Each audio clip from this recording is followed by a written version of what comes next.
I'm here in the oldest part of Memorial Hill Cemetery in town of Milledgeville.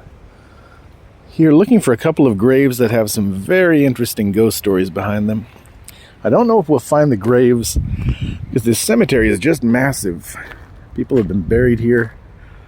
There are graves from the early 1800s at least up to modern day. And supposedly... Oh, it's just a bird. It's just a bird. It's okay. Supposedly, I'm somewhere nearby. Maybe it's over here. Dixie Haygood's grave. Some folks say she was a spiritualist, and some say she was a witch. They say she could talk to the dead. She suffered from epilepsy, and she would have these fits, epileptic fits. No, it's not on this side. Where are you, Dixie Haygood? I really don't want to provoke her too much because stories of her life in the late 1800s are that she had really unusual powers. She could make an entire piano levitate, make heavy furniture levitate off the ground. She performed for the Tsar of Russia, for Queen Victoria. They say that Queen Victoria swooned when Dixie Haygood performed for her. And she was just world-renowned for her abilities. They say that when she would go into a trance, she could change her own weight, her body weight. And, 5 stout men would not be able to lift her up off the ground. Now, eventually, she went mad. She lost her mind. Oh, it was a owl. Okay. She lost her mind, and she had to be committed to the Georgia State Mental Hospital, Milledgeville, here outside of the town of Milledgeville. Really notorious mental hospital where just horrific treatment of the prisoners was the norm. We're talking electroshock therapy, overcrowded cells, just the most barbaric way to treat human beings. And she lived her last years of her life there. And then they say before her death, she cursed everyone around her, everyone looking at her.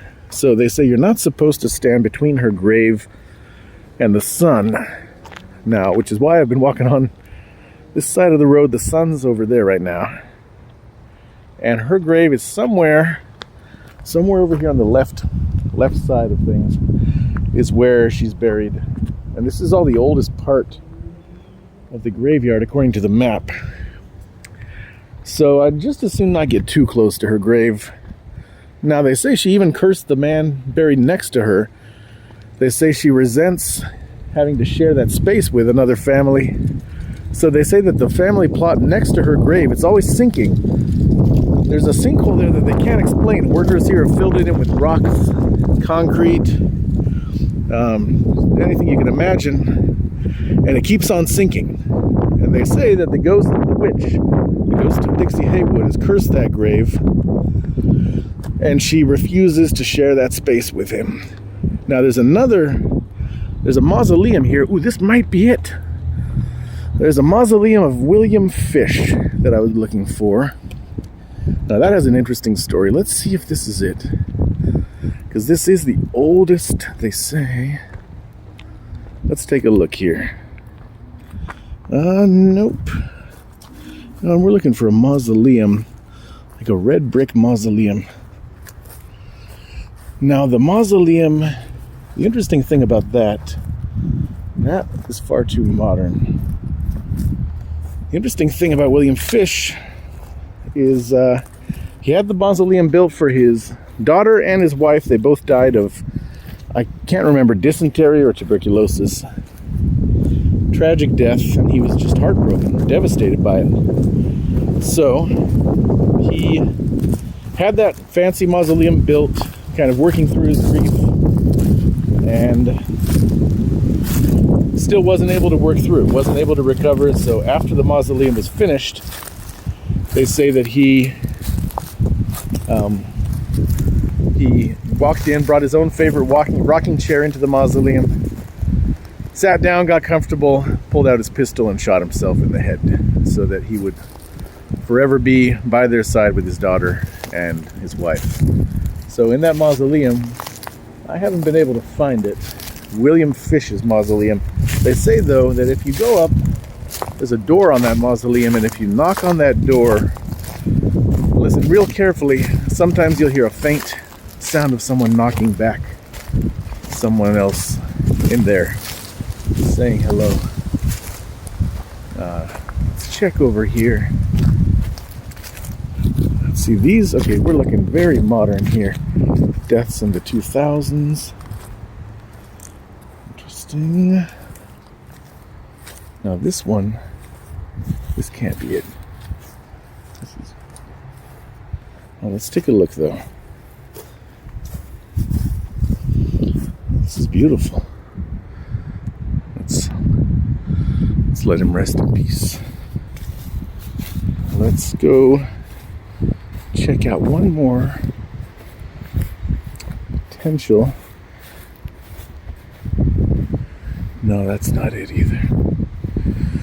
Well, I don't think we'll have a chance to knock on the door of William Fish's mausoleum or to see the sunken earth under the neighbor of Dixie Haygoods, but it's probably for the best. Probably good to just let them all rest in peace here at Memorial Hill Cemetery. Full of history, full of family stories. Okay. Now these are looking very, very contemporary. Williams. No, that's not it either. Okay, so I think that's probably a good sign that it's time for us to leave. Let everybody here rest in peace, and we won't go tempting fate or bothering the dead. My fiance is already upset with me for knocking on the door at the Stairway to Nowhere on the campus of UGA in Athens, where a student was found dead, and they walled off the doorway entrance, and they say if you knock on that, you can see that video on my channel here. If you knock there, you'll hear a faint knocking on the other side. And she was upset that I did it. She thought it was not a smart idea. So I won't commit the same mistake twice. And let's just get out of here. This place is starting to give me the creeps.